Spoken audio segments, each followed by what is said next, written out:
नमस्कार। मेरा नाम है अमित ब्रज किशोर खरे। कसक के नाम से लिखता हूँ, अक्सर कहानियाँ सुनाता हूँ। पहले भी यहाँ पे आ चुका हूँ। आज की कहानी एक्चुअली आज के टाइम की नहीं है।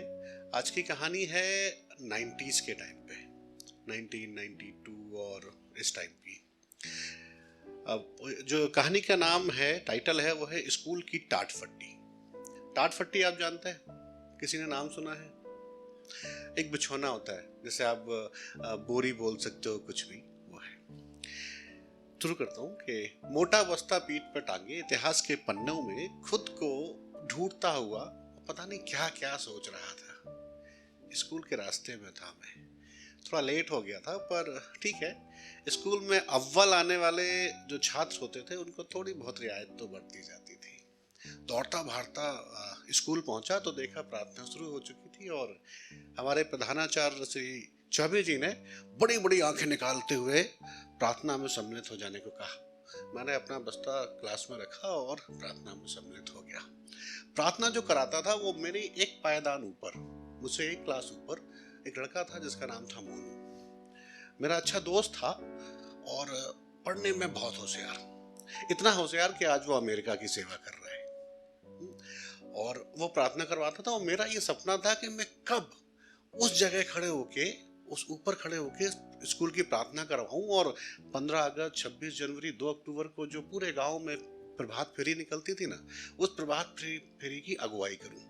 ये उस समय बड़े ही गर्व की बात होती थी उन अभिभावकों के लिए जिनका बच्चे जो हैं वो स्कूल की प्रभात फेरी की अगुवाई करते थे। तो ये मेरा ड्रीम था।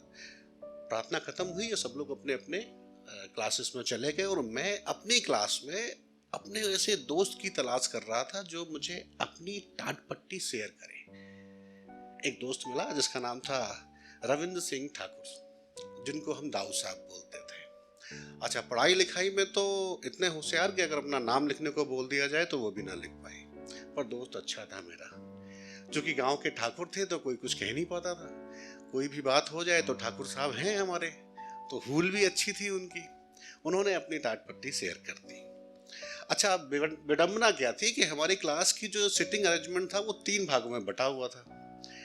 जैसे मैं अगर हेड टीचर हूँ तो मेरे सीधे हाथ पे जो स्कूल में अव्वल आने वाले कुछ 10-15 छात्र होते थे वो बैठते थे और उनके सामने टीचर के इस साइड जो 4-10 लड़कियां होती थी, इनमें एक या दो ही अच्छी होती थी जिनको हम ताड़ सकते थे, बकाया तो माशा अल्लाह थी, वो इस तरफ बैठती थी और बकाया पूरा हुजूम सामने बैठता था।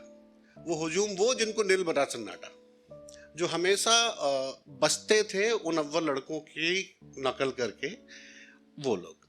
अब मुझे क्या था, मुझे यहाँ नहीं बैठना था, मुझे सामने बैठना था।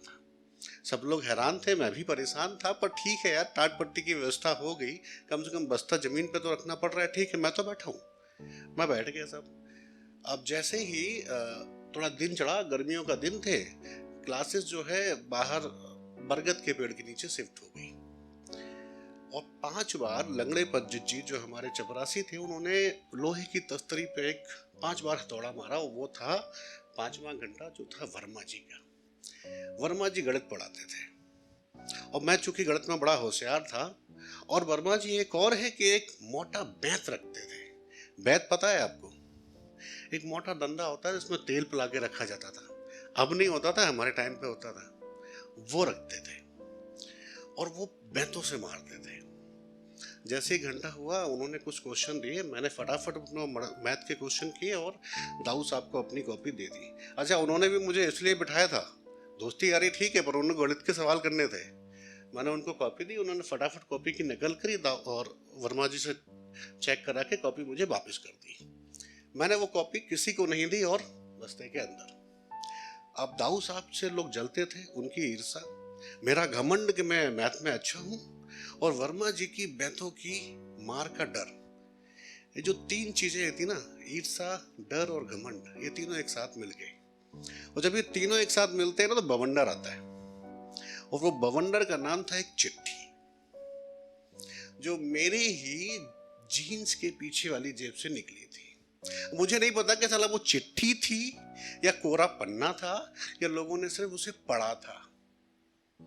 और वो चिट्ठी थी मेरी ही क्लास की एक लड़की प्रिया गुप्ता के नाम। अच्छा सॉरी, मैंने प्रिया गुप्ता के बारे में नहीं बताया। प्रिया गुप्ता क्लास की सबसे सुंदर लड़की, यहाँ तक कि करूँ भगवान ने उसे बहुत फुर्सत से बनाया था। स्कूल की काजोल थी वो। मैं उसे बहुत पसंद करता था, पर 2 साल से मैं उससे कभी कुछ कह नहीं पाया। फट्टू था मैं, नो डाउट। अब नन्ही सी जान, छोटा सा बच्चा उस उम्र में प्यार का इजहार करे भी तो कैसे करे। पर ठीक है, अच्छा उसे भी कहीं ना कहीं पता था कि मैं उसे पसंद करता हूँ, पर वो भी क्यों पहल करे वो मेरे जैसे एक फट्टू लड़के के लिए। तो वो चिट्ठी थी प्रिया गुप्ता के नाम। चिट्ठी क्या थी कि प्रिय प्रिया, मैं तुम्हें बहुत प्यार करता हूँ और आज तक कभी कह नहीं पाया, डरता हूँ। सच बात बताऊं तो तुम बिल्कुल जब अपनी सहेलियों से बातें करती हो ना तो रानी मुखर्जी जैसी लगती हो, और जब तुम मुस्कुराती हो तो तुम्हारे गालों पे जो गड्ढे पड़ते हैं ना, बिल्कुल प्रीति जिंटा लगती हो। तुम्हारी चाल पे तो सुष्मिता सेन भी पानी मांग जाए। और जब तुम लाल सलवार सूट पहनकर आती हो ना, कसम से काजोल लगती हो। मैं तुम्हारा शाहरुख खान बनना चाहता हूँ, बहुत प्यार करता हूँ। अरे कौन प्यार करता है भाई, किसी ने नाम तो लिखा ही नहीं। कौन शाहरुख खान बनना चाहता है। जिसने पढ़ी थी पीछे से आवाज आई, वो चिट्ठी हाथों हाथ कहाँ गायब हो गई किसी को नहीं पता। पर ये बात जंगल में आग की तरह फैली। अब सब लोग मेरे पास आते, मुझसे बात करते, मुझे चढ़ाते और चले जाते। मैं बड़ा ही शर्मिंदा हो रहा था वहां पे। इतने में 2 लोग ऐसे थे जिन्होंने बात नहीं करी थी। एक था मोनू और एक थी प्रिया। मोनू मेरे पास आता है और बोलता है मुझे पता है तूने कुछ नहीं किया, ये सब उन्हीं लड़कों की कारस्तानी है जिनकी तूने वर्मा जी से मार पड़वाई है। तू घर जा, मैं संभाल लूंगा। मैंने अपना बस्ता उठाया और घर के लिए चल दिया। पीछे से एक आवाज आई, रुको। ये प्रिया की आवाज थी। उन्होंने उसे भी भेज दिया था। ये क्या बकवास लिखा है तुमने? नहीं नहीं, मैंने नहीं, मैंने सुना था, उसमें मेरा ही नाम था ना। अब बोलते क्यों नहीं, मुंह में दही जमा रखी है। उसमें मेरा ही नाम था ना। नहीं मैंने कुछ नहीं। उसने मुझे बोलने नहीं दिया और बड़ी बड़ी आंखें निकालते हुए चिल्लाते हुए भी, क्या मैंने नहीं? उसने सबके सामने पढ़ा था वो चित्र, उसमें मेरा ही नाम था ना। वो छछूंदर के मुंह से अपना नाम सुना तो ऐसा लगा कि उसी गर्दन मरोड़ दूं। अब तुम्हारी मरोड़ने को मन कर रहा है। क्या लिखा था कि मेरी आवाज रानी मुखर्जी जैसी लगती है। इतनी फटी हुई आवाज लगती है तुम्हें मेरी? अरे खुद अपने मुंह से बोल देते। उसके मुंह से सुना तो ऐसा लग रहा है कि उसका मुंह नोच लूं। तुम्हारा क्या करूं? 2 साल से इंतजार में हूं कि फट्टू कभी तो कुछ बोलेगा। आज तक नहीं बोला, और अब मुंह खोला भी तो ऐसे। अरे सीधा सीधा मुझसे बोल देता ना कि मैं तेरी काजोल हूं, तो मैंने भी बोल देना था ना तू मेरा शाहरुख खान है। क्या? मैं अवाक सा खड़ा था। अच्छा उसे खुद भी पता नहीं था कि उसने गुस्से में खुद ही पहल कर दी। अब उसका गुस्सा थोड़ा ठंडा होने लगा और उसने फिर बोला, अच्छा एक सच बात बताओ, क्या मैं सच में काजोल लगती हूँ जब मैं लाल सलवार सूट पहन के आती हूँ? मैं कल लाल सलवार सूट पहन के आऊंगी। इतना कहते वो घर की तरफ भाग गई और मैं वहां पे अवाक सा खड़ा था।